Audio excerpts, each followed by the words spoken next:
काठमांडू में आधी रात का वक्त, राष्ट्रपति भवन में गहमा गहमी का माहौल। एक तरफ देश की राष्ट्रपति तो दूसरी तरफ सेना प्रमुख और उनके बीच में थी पूर्व चीफ जस्टिस सुशीला कार्की। पड़ोसी देश नेपाल में कई दिनों से जारी सियासी संकट पर आखिरकार विराम लग गया है। जबरदस्त सियासी उठापटक, सड़कों पर युवाओं के प्रदर्शन और आधी रात तक चली हाई वोल्टेज बैठकों के बाद उस एक नाम पर मोहर लग गई जो चुनाव होने तक देश की कमान संभालेगा।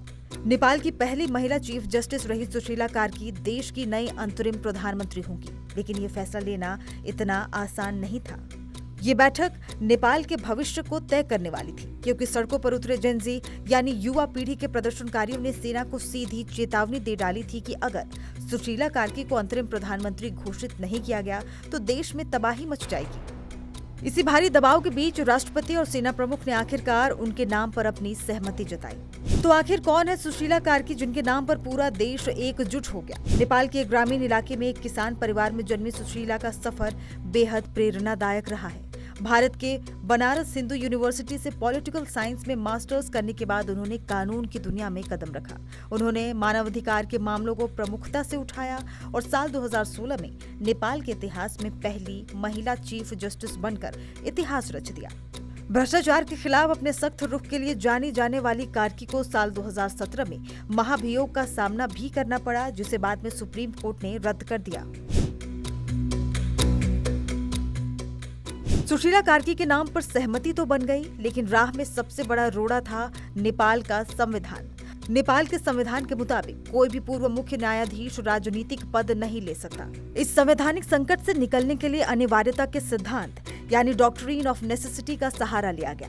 ये एक ऐसा कानूनी सिद्धांत है जो देश की सुरक्षा, स्थिरता और संवैधानिक व्यवस्था को बचाने के लिए आपातकालीन स्थिति में कुछ असंवैधानिक कदमों को भी जायज ठहराता है।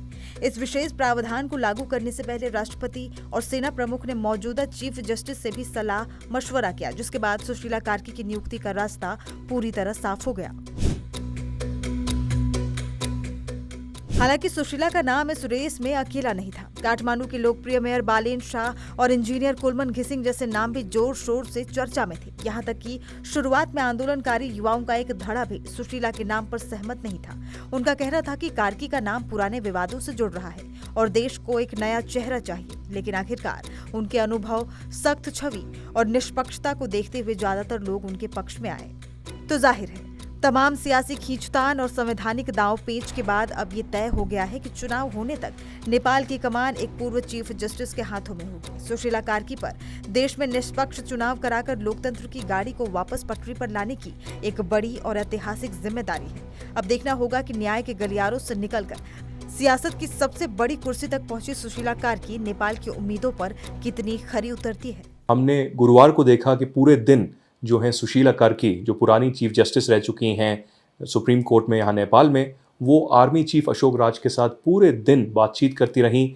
जो यूथ हैं, जेनजी हैं, उनके जो नुमाइंदे हैं वो भी बातचीत करते रहे। लेकिन इसमें ऐसा भी पल आया दिन में जब आपस में ही ये जो जेनजी ग्रुप्स हैं वो भिड़ गए, आपस में एक दूसरे को मारने लगे। वो इसलिए भी हुआ क्योंकि एक गुट चाहता है कि सुशीला कार्की बने, दूसरा गुट चाहता है कि कुलमन घिसिंग जो हैं वो बने, फिर तीसरा गुट है जो चाहता है कि बालेन्द्र जो शाह हैं, जो काठमांडू के मेयर हैं, वो बने। लेकिन बालेन्द्र शाह ने एक सोशल मीडिया पोस्ट पे पहले ही कह दिया है कि वो सुशीला कार्की को चाहते हैं कि वो प्रधानमंत्री बने और इंटरिम सरकार की अध्यक्षता कराएं। उसके बावजूद भी अभी हम देख रहे हैं कि पूरी तरीके से एक कर्फ्यू जो लग रहा है सुबह 10 बजे से शाम के 6 बजे तक, और उसमें रियायत 1-2 घंटे की सुबह और शाम को दी जा रही है लोगों को, लेकिन उसके बाद फिर से पूरी रात जो है कर्फ्यू जारी है। कितने समय लगेगा नेपाल को पूरी तरीके से नॉर्मलाइज होने में, ये वक्त ही बताएगा।